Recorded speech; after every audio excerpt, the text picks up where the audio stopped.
La Masia is often used to generically describe the Barcelona Youth Academy. This academy has been praised since 2002 as one of the best in the world, being a significant factor in FC Barcelona's European success as well as the Spanish national team's success, winning a World Cup and 2 European Championships. It started when in 1979 the Dutch legend Johan Cruyff wanted to establish a copy of the Ajax Academy in Barcelona. In the 21st century, Barcelona have always relied upon their homegrown talents contrary to the rivals Real Madrid, who used to spend big in the market known as the Galactico approach.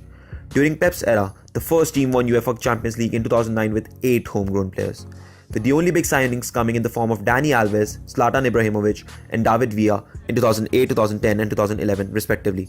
The likes of Carlos Puyol, Xavi Hernandez and Andres Iniesta all became part of the all-conquering Pep Guardiola team, with Lionel Messi as the star.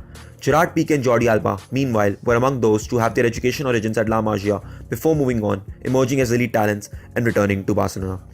After winning 14 out of 19 trophies during the Guardiola era, there was continuity as Tito Villanova took over in 2012, and La Masia made history on November 25, 2012, as all 11 academy players all appeared together on the pitch for an hour in a 4-0 win over Levante after Martin Montoya replaced Dani Alves in the first half. In 2009, Messi became the first player from La Masia to win the Ballon d'Or and went on to win 5. The academy also made history when the top 3 finalists of the 2010 FIFA Ballon d'Or, Messi, Xavi and Iniesta, all belong to La Masia. Coming to international success, Spain won the 2010 FIFA World Cup with 7 players from Barcelona, setting a record for most players to be provided by a club side for a team in a World Cup final. So what went wrong? The nature of youth football, and academy production in particular, is necessarily cyclical. The better players they produce, the stronger the first team is, the better the next crop must be to break through. It can't continue indefinitely, and there has been a significant downturn of late. That said, it's not only a lack of graduating youngsters that is the problem, it's the ceaseless trail of potential draining out of the club before they even get close enough to get a chance at first team level, and it must really be worrying fans. Thiago Alcantara, now of Bayern Munich, is the highest profile example, but Hector Bellerin and Cesc Fabregas left for Arsenal. Sergi Gomez and Andrew Fontas ended up at Celta Vigo. The talent drain is wide-ranging, encompassing Liga standard and international standard players, and is sustained over a long period of time. With the arrival of Luis Enrique in 2014, Barcelona prioritized results and appeared to care only about the here and now. In the summer of 2016, Luis Enrique let the highly rated Sergi Samper leave on loan and signed Andre Gomez instead, while Paco Alcácer was bought in for 30 million as Munir El Haddadi moved the other way in a season-long deal. The coach has the final say, of course, but it went against the Barca way. Why not use La Masia? Would Samper and Munir have done any worse than Gomez and Alcácer?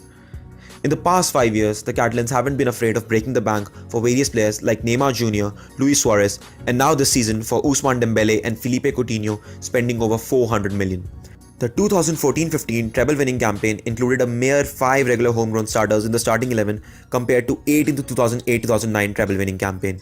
The La Masia hasn't been able to produce any more players of that quality, with the last one being Sergi Roberto, Thiago Alcantara and Pedro Rodriguez, and even they are not even close to any of Messi, Xavi or Iniesta in their prime.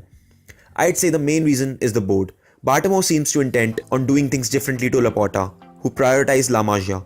Obviously, if a Messi comes along, he may still get through, but the chances of getting through are reduced in comparison to previous years. A lot of these players are not just quite at the level needed and are let go when they are at an age ready for the first team, like Gerard Deulofeu the first time and Marc Bartra. With the academy becoming less relied upon because of the big signings, it is tougher to get a good grounding in the side early on. But it's nothing new. Gerard Piqué and Cesc left and came back as world-class players. Bellerin may do the same. Players will look at them and think the route to the top is clearer elsewhere, and Barcelona no longer look dependent on their homegrown talents. Does this mean, in today's world, to win big, you have to spend big? Can the La Masia really produce any more players of that caliber? Can they come up with another Messi, Xavi or Iniesta? Well, we'll only know that in the years to come.